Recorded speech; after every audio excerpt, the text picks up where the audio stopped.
আওয়ামী লীগের ভোটাররা যদি একটা অপশন খুঁজে পেত যাদেরকে ভোট দিলে পরে তারা ক্ষমতায় আসবে, এরকম কাউকে হয়তো তারা ভোট দিত। একইভাবে ভোটের পরিমাণ বাড়তে থাকে, তাহলে একসময় হয়তো তারা রাষ্ট্র ক্ষমতায় যাবেন ভোটের মাধ্যমে। এটা হতে পারে, না হবার কোনো সম্ভাবনা নাই। কিন্তু এটাও হতে পারে যে তাদের ভোট কমেও যেতে পারে। আমরা শুধু বাড়বেই ভাবছি, কিন্তু তাদেরকে তো আমরা এত পরিমাণে সংসদে কখনো দেখি নাই। তাহলে আগামী 5 বছরে তাদের কার্যকলাপ, আচরণ, তাদের উত্থান পতন এই সবকিছু বিবেচনায় আসবে। বিবেচনা আসার পরে আমার ধারণা কমেও যেতে পারে।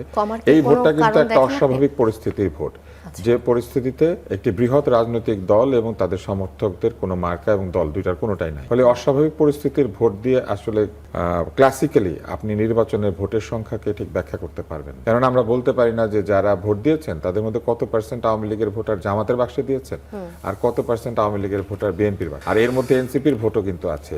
জেনজিদের যে ভোটটা তারা এনসিপির কাছ থেকে পেয়েছেন এই পরিমাণটা কিন্তু 3%-এর মতো। 4 কোটি তরুণ ভোটার, না 3% অফ যে ভোট কাস্ট হয়েছে তার মধ্যে অ্যাটলিস্ট 3% ভোটারের সংখ্যা হিসেবে।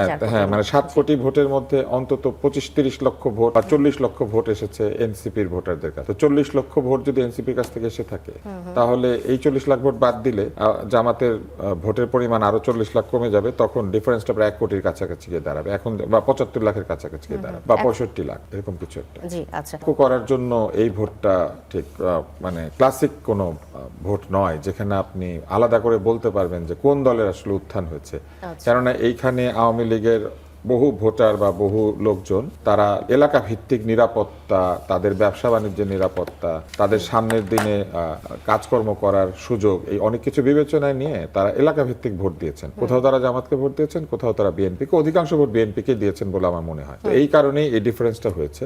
আমার মনে হয় না যে ঠিক মতো নির্বাচন যদি হতো বা তাদের ভোট দেওয়ার কোনো একটা, আওয়ামী লীগ অংশগ্রহণ, আওয়ামী লীগ অংশ নিল না ধরেন, আওয়ামী লীগের ভোটাররা যদি একটা অপশন খুঁজে পেত যাদেরকে ভোট দিলে পরে তারা ক্ষমতায় আসবে, এরকম কাউকে হয়তো তারা ভোট দিত। ফলে তারা ভেবেছে যে তাদের জন্য বিএনপি অনেক নিরাপদ।